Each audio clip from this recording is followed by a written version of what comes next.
আসসালামু আলাইকুম রহমতুল্লাহ। প্রিয় শিক্ষার্থীবৃন্দ, আশা করি তোমরা সকলেই ভালো আছো। আজকে আমরা গণিত বইয়ের পৃষ্ঠা 30-এর 16 থেকে 20 পর্যন্ত এই 5টি অঙ্ক আমরা শিখব। 16 নম্বর প্রশ্ন, একজন লোকের বর্তমান বয়স 56 বছর।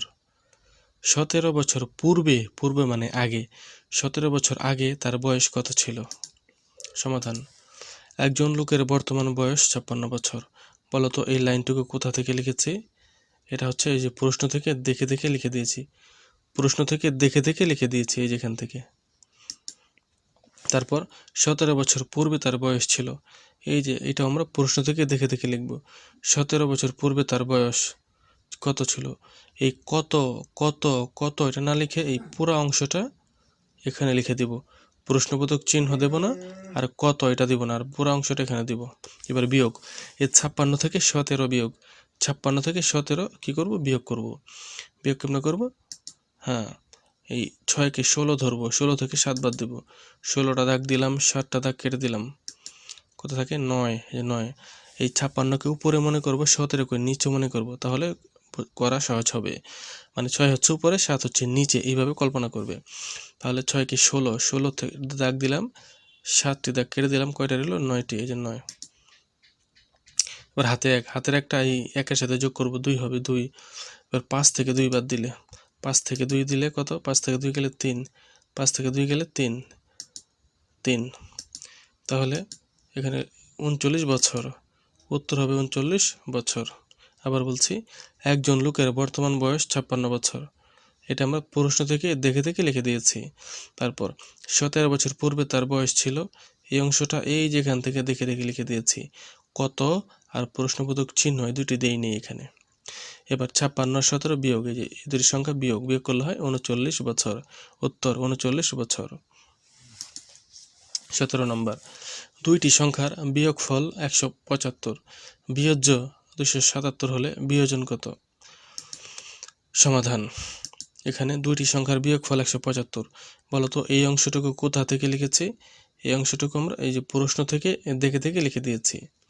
তারপর বিয়োজ্য বলছে 277, বিয়োজ্য 277 দিলাম। এখন যোগ চিহ্ন দিতে হবে, যোগ না করলে এই অঙ্কটা হবে না, এই জন্য যোগ দিতে হবে। দাগ দিলাম, 5 আর 7, ডান পাশ থেকে অঙ্ক শুরু করতে হয়। 5 আর 7 কত হয়? 5 আর 7, 5টা দাগ আর 7টা দাগ দিলাম, কত হয়? 12। 12-র 2, হাতে রইল 1, হাতের 1 সাথে সাথে দিলে হয় 8। এবার উপরের 7কে, এর তো যোগ অঙ্ক, তো 7 আর নিচে কিন্তু 8, মানে হাতের 1 এখানে মিলন হয়েছে 8। 7 আর 8 হচ্ছে 15, 15 এই যে আমরা দাগ দিয়েছি সব, হাতের 1, এই হাতের 1, তারপরে হচ্ছে আর এখানে 7, এখানে 7, তো মোট হচ্ছে 15। 15-র 5 লিখে দিলাম, এখানেও হাতে 1 রয়েছে, হাতের 1, তারপরে এই যে এই 1, তারপরে 2, এই বাম পাশেরটা করছি, হ্যাঁ বাম পাশের লাইনের একের শেষ লাইনের, তাহলে হয় 4, এই যে 4, বিয়োজন হবে 4, তাহলে 452। এখন মনে রাখি আমরা, বিয়োজন হচ্ছে যেই সংখ্যা থেকে বিয়োগ করা হয় সেটা বিয়োজন, আর যেই সংখ্যা দিয়ে বিয়োগ করা হয় সেটা বিয়োজ্য। বিয়োগ করার পর যেটা বের হয় সেটা হচ্ছে বিয়োগফল। যাই হোক, আমরা এইভাবে অঙ্কটা করার চেষ্টা করব। আমি আবার বলছি, এই দুটি সংখ্যার বিয়োগফল, এই অংশটা আমরা লিখেছি এই যে এখান থেকে প্রশ্ন থেকে, বিয়োজ্য লিখেছি এই যে এখান থেকে প্রশ্ন থেকে, এটা যোগ করতে হবে, দাগ দিলাম। তারপর বিয়োজন বলছে, বিয়োজন কত, মানে বিয়োজন বের করতে হবে, বিয়োজন লিখে দিলাম। এবার এগুলো আমরা যোগ করেছি, যোগ করে নামিয়ে দিয়েছি, 452 হয়েছে, উত্তর হবে 452। 18 নম্বর, ঢাকাগামী একটি বাসে মোট 48 জন যাত্রী ছিল। পথে এক স্টেশনে 18 জন এবং পরের স্টেশনে 10 জন নেমে গেল। এখন বাসে আর কতজন যাত্রী রইল? সমাধান, পথে এক স্টেশনে নেমে গেল 18 জন। বলতো এই অংশটুকু আমরা কোথা থেকে লিখেছি? এই যে পথে এক স্টেশনে নেমে গেল 18 জন, এই অংশটাকে এখানে একটু সাজিয়ে লিখেছি, একটু সাজিয়ে, হ্যাঁ, মানে পথে এক স্টেশনে 18 জন নেমে গেল, এইখানে নাই, এই যেখান থেকে নেমে গেল লিখেছি, একটু সাজিয়ে গুছিয়ে আর কি লিখেছি, পথে এক স্টেশনে নেমে গেল 18 জন। তারপর পরের স্টেশনে নেমে গেল, এই যেখানে লিখে আছে পরের স্টেশনে 10 জন নেমে গেল, এই অংশটাকে আমরা একটু সাজিয়ে লিখেছি, পরের স্টেশনে নেমে গেল 10 জন, পরের স্টেশনে নেমে গেল 10 জন। এবার যোগ, 8 শূন্য 8 হয়, যোগ করলে আর 1 1 2 হয়, 28 জন, মোট হচ্ছে 28 জন। এবার আরেকটা অংশ হবে, একটি বাসে যাত্রী ছিল 48 জন, একটি বাসে যাত্রী ছিল 48 জন। বলো তো এই লাইনটা কোত্থেকে লিখেছি? এই যেখান থেকে, প্রশ্ন থেকে। একটি বাসে যাত্রী, এই যে এখান থেকে একটু সাজিয়ে লিখেছি আর কি। একটি বাসে যাত্রী ছিল 48 জন, এখানে লেখা আছে একটি বাসে মোট 48 জন যাত্রী ছিল, এখান থেকে একটু সাজিয়ে লিখেছি। তারপর কি লিখবো? যাত্রী নেমে গেল 28 জন, এই যে মোট যে 28 জন নেমে গেল, আগে লিখেছি যাত্রী নেমে গেল 28 জন। তাহলে কি হবে? বিয়োগ 8 থেকে 8 গেলে 0, 4 থেকে 2 গেলে 2, 4 থেকে 2 গেলে 2।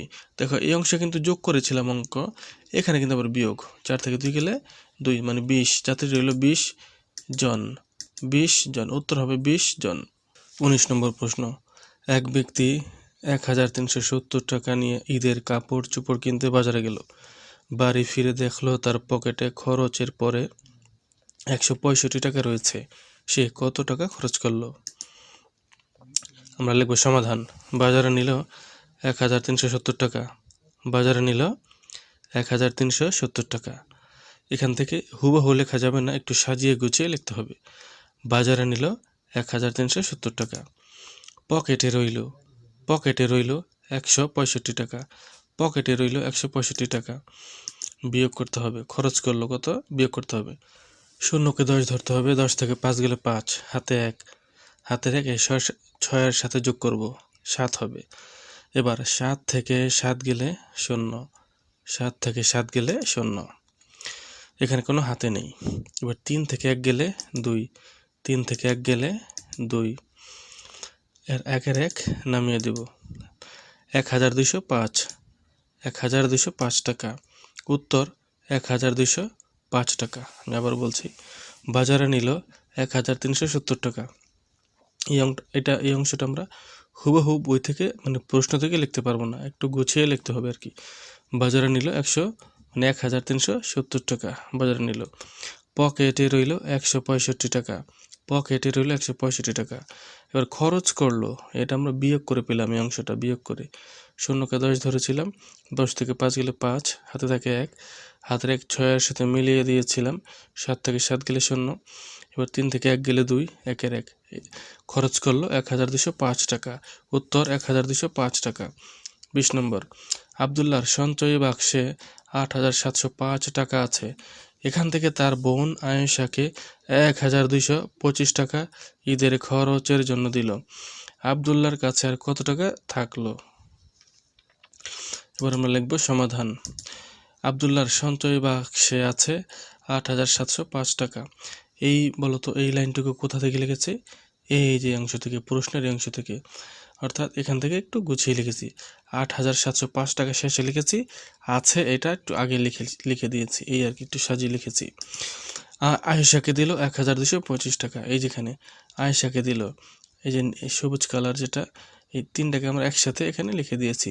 আয়েশাকে দিল 1225 টাকা, এখান থেকে নিয়ে আমরা একটু সাজিয়ে লিখেছি এখানে।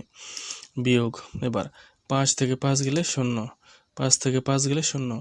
মনে রাখবে একই রকম সংখ্যা থেকে একই রকম সংখ্যা বিয়োগ দিলে 0 হয়।